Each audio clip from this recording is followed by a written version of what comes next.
Hello बच्चों, आप सबका स्वागत है। आज हम बहुत इम्पॉर्टेंट विषय ऑनलाइन शिक्षा प्रणाली से लाभ और इसे बेहतर बनाने के उपायों पर बात करेंगे। तो चलिए बढ़ते हैं अपने टॉपिक की तरफ।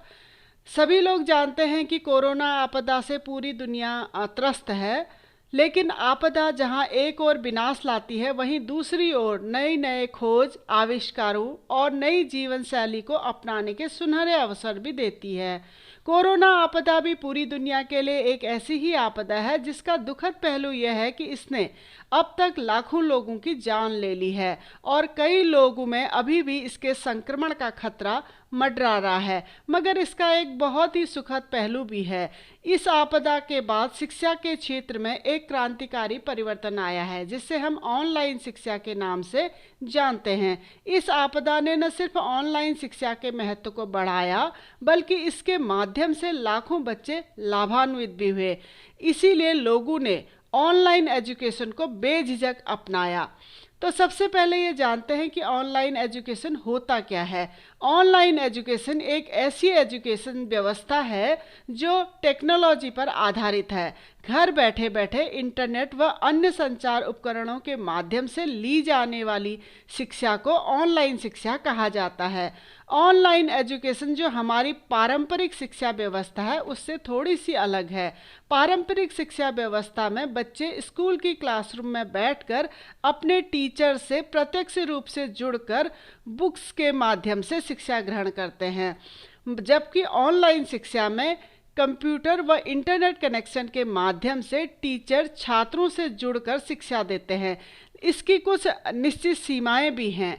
ऑनलाइन एजुकेशन के लिए जो स्टूडेंट हैं उनके पास एक internet connection, computer, mobile phone होना आवश्यक है। इनकी मदद से विद्यार्थी किसी ऐप के जरिए अपने शिक्षक से जुड़कर एजुकेशन ले सकते हैं, जैसे गूगल मीट, स्काइप आदि। अब हमारा अगला टॉपिक है ऑनलाइन शिक्षा से लाभ। बच्चों, मैंने ऑनलाइन शिक्षा से क्या क्या लाभ होते हैं और इसकी क्या क्या हानियां हैं, इस बारे में विस्तार से पहले ही एक वीडियो अपलोड किया हुआ है। डिस्क्रिप्शन में मैं उसका लिंक दे दूंगी, आप उसे जाकर देखिएगा। चलिए बढ़ते हैं अपने अगले टॉपिक की तरफ, ऑनलाइन शिक्षा प्रणाली को बेहतर बनाने के उपाय।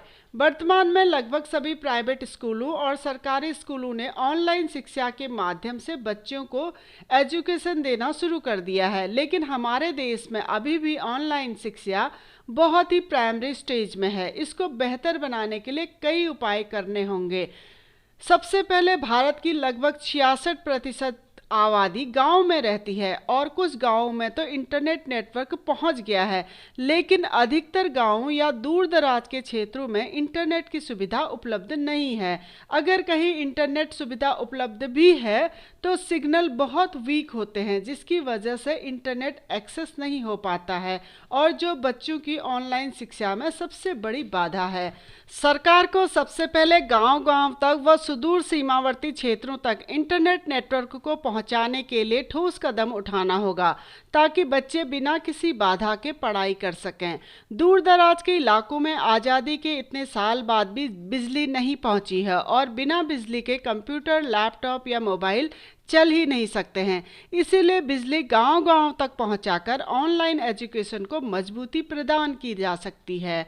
आर्थिक रूप से कमजोर परिवारों के बच्चों के पास ऑनलाइन एजुकेशन लेने के लिए जरूरी उपकरण जैसे मोबाइल, इंटरनेट कनेक्शन, कंप्यूटर या लैपटॉप नहीं होते हैं और कुछ परिवार ऐसे भी होते हैं जिनके पास सिर्फ एक मोबाइल फ़ोन होता है और घर में पढ़ने वाले बच्चे 2 या 3 या उससे भी अधिक हो सकते हैं। ऐसे में एक ही समय पर सभी बच्चों का ऑनलाइन एजुकेशन लेना नामुमकिन है। सरकार को कोई ठोस योजना बनाकर आर्थिक रूप से कमजोर परिवारों के बच्चों को ऑनलाइन शिक्षा के लिए जरूरी सामान उपलब्ध कराने होंगे, ताकि इन बच्चों को सुचारू रूप से ऑनलाइन एजुकेशन मिल सके। वरना आर्थिक रूप से कमजोर और आर्थिक रूप से संपन्न बच्चों के बीच एक बड़ी खाई बनकर उभर आएगी। सरकार को भी यह निश्चित करना होगा कि कोई भी बच्चा टेक्नोलॉजी के अभाव में पढ़ाई से वंचित न रह जाए। एक सर्वे में यह बात सामने आई है कि कुछ प्राइवेट फर्म ऑनलाइन डिग्री को कम महत्व देते हैं और ऑनलाइन डिग्री धारकों को नौकरी इत्यादि में भी कमतर आंका जाता है। समय के साथ साथ इस पूर्वाग्रह को भी मिटाना अति आवश्यक होगा, क्योंकि ऑनलाइन शिक्षा लेने वाले व्यक्ति से पारंपरिक शिक्षा लेने वाला व्यक्ति ही बेहतर हो यह जरूरी नहीं है। कुछ विश्वविद्यालयों और संस्थानों में ऑनलाइन डिग्री प्रोग्राम के लिए बच्चों से कुछ एडिशनल फ़ी ली जाती है। हालांकि इस फीस के बदले बच्चों को अतिरिक्त सुविधाएं उपलब्ध कराई जाती हैं, लेकिन इससे छात्रों का ऑनलाइन एजुकेशन का खर्चा बढ़ जाता है। आने वाले समय में इस तरह के शुल्कों को हटाया जाना अति आवश्यक है। कोरोना काल से पहले भारत में ऑनलाइन शिक्षा को इतना महत्व नहीं दिया जाता था, इसीलिए शिक्षण संस्थाओं के पास ऑनलाइन शिक्षा के लिए कोई इंफ्रास्ट्रक्चर भी नहीं था। भारत में कुछ ही ऐसे शिक्षण संस्थान थे जहां पर ऑनलाइन शिक्षा के लिए बेहतरीन इंफ्रास्ट्रक्चर था। अगर ऑनलाइन एजुकेशन को सुचारू रूप से चलाना है और इसके बेहतर परिणाम देखने हैं तो धीरे धीरे ही सही लेकिन पूर्ण रूप से आधुनिक इंफ्रास्ट्रक्चर को विकसित करना ही पड़ेगा। सिर्फ एक अच्छा इंफ्रास्ट्रक्चर ही नहीं, भारत में अधिकतर टीचर्स को ऑनलाइन एजुकेशन के लिए ज़रूरी टेक्नोलॉजी नॉलेज भी नहीं है। वे तकनीकी रूप से इतने प्रशिक्षित नहीं हैं कि वे बच्चों को ढंग से ऑनलाइन एजुकेशन दे सकें या उच्च गुणवत्ता वाला ई कंटेंट तैयार कर सकें। शिक्षक पूरी शिक्षा व्यवस्था की रीढ़ की हड्डी होते हैं, इसीलिए शिक्षकों को उचित तकनीकी प्रशिक्षण दिया जाए, उन्हें नए डिजिटल उपकरणों व माध्यमों का उपयोग करना सिखाया जाए, उन्हें लैपटॉप आदि प्रदान किए जाए। अगर ऐसा संभव हो पाया तो यह ऑनलाइन एजुकेशन सिस्टम की बेहतरी के लिए एक मील का पत्थर साबित होगा। अधिकतर सरकारी स्कूलों में तो स्मार्ट क्लासेस, ई बोर्ड, कंप्यूटर, प्रिंटर और इंटरनेट कनेक्शन भी उपलब्ध नहीं है, जहां पर बच्चों को कंप्यूटर और इंटरनेट का बेसिक नॉलेज भी दिया जा सके। इंटरनेट पर क्षेत्रीय भाषाओं में पठन पाठन सामग्री भी बहुत कम उपलब्ध है, जिससे क्षेत्रीय भाषाओं में पढ़ने वाले बच्चों को असुविधा का सामना करना पड़ता है। अगर ऑनलाइन एजुकेशन को सफल बनाना है तो सरकार को चाहिए कि वह जल्दी से जल्दी इस समस्या का समाधान करे। बच्चों को सबसे बड़ी समस्या तब आती है जब विज्ञान या कोई ऐसा सब्जेक्ट जिसमें प्रैक्टिकल नॉलेज की बहुत आवश्यकता होती है, ऑनलाइन शिक्षा में यह संभव नहीं होता है। इस संबंध में भी सरकार को कोई समाधान निकालना आवश्यक है। अगर ऑनलाइन एजुकेशन को सफल बनाना है तो सभी सरकारी स्कूलों को इंटरनेट कनेक्शन व कंप्यूटर सुविधाओं से लैस करना ही होगा। ऑनलाइन शिक्षा के हिसाब से सिलेबस व पाठ्य सामग्री तैयार करनी पड़ेगी।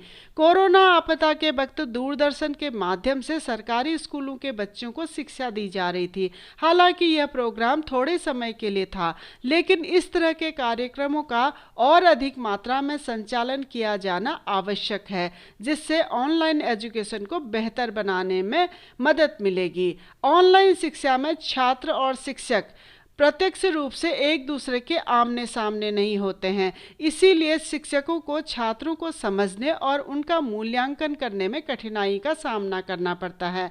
इसका भी कोई समाधान निकाला जाना आवश्यक है। ऑनलाइन एजुकेशन को डिस्टेंस लर्निंग एजुकेशन के लिए सबसे बेहतर माना गया है। हाल ही में सरकार ने एक महत्वपूर्ण फैसला लिया है, जिसमें छात्र अपनी नियमित डिग्री कोर्स के साथ साथ किसी डिस्टेंस लर्निंग एजुकेशन संस्था या ऑनलाइन एजुकेशन से सेकंड डिग्री भी ले सकते हैं, जो ऑनलाइन शिक्षा को प्रोत्साहित करने का एक बेहतरीन तरीका है।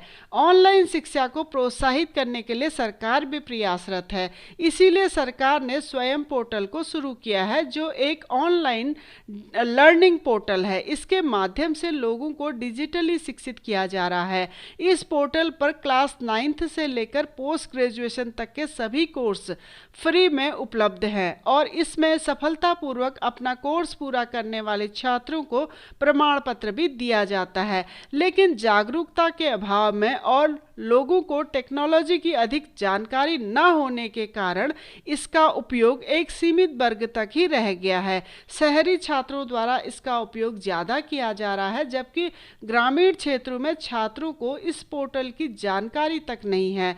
स्वयं पोर्टल हो या कोई अन्य शिक्षा योजना के बारे में जानकारी जन जन तक पहुंचाने के लिए सरकार को एक अभियान के तहत कार्य करना होगा, ताकि ज़्यादा से ज़्यादा लोगों को इस बारे में पता चल सके और वे इसका भरपूर लाभ उठा सकें। इसके अलावा ऑनलाइन शिक्षा को बढ़ावा देने के लिए ई बस्ता, डिजिटल इंडिया, पढ़े Bharat online, national digital library जैसे अभियानों की भी शुरुआत की गई है। भारत में भारत नेट योजना की शुरुआत 2011 में की गई थी, जिसका मकसद भारत के करीब 2.5 लाख ग्राम पंचायतों में इंटरनेट सेवा उपलब्ध कराना था। लेकिन यह योजना किसी कारणवश अधर में लटकी हुई है। अगर यह योजना सुचारू रूप से चल जाए तो ऑनलाइन शिक्षा व्यवस्था में इससे बहुत बड़ा फायदा होगा। हालांकि अभी भी कुछ विशेषज्ञ व शिक्षक ऑनलाइन एजुकेशन को संदेह भरी नज़रों से देखते हैं। वे मानते हैं कि पारंपरिक शिक्षा व्यवस्था ही बेहतर है। यह सही है कि एकदम पूरी शिक्षा व्यवस्था को पारंपरिक शिक्षा व्यवस्था से ऑनलाइन में बदलना कठिन है, लेकिन धीरे धीरे उन लोगों के संदेहों को दूर कर इस ढांचे में बदलाव किया जा सकता है। प्रतिदिन 8 से 10 घंटे ऑनलाइन शिक्षा में व्यतीत करने के कारण बच्चों के शारीरिक और मानसिक स्वास्थ्य पर भी बुरा असर पड़ा है। ऑनलाइन व्यवस्था को सुचारू और बेहतर बनाना है तो इस समस्या का भी कोई ठोस समाधान निकालना आवश्यक है, क्योंकि बच्चों के स्वास्थ्य के साथ हम खिलवाड़ नहीं कर सकते। इस समय भारत में लगभग 40% लोग ही इंटरनेट का इस्तेमाल कर रहे हैं। इसमें भी युवाओं की संख्या ज़्यादा है। इसे 100% पहुंचाना एक बहुत बड़ी चुनौती है।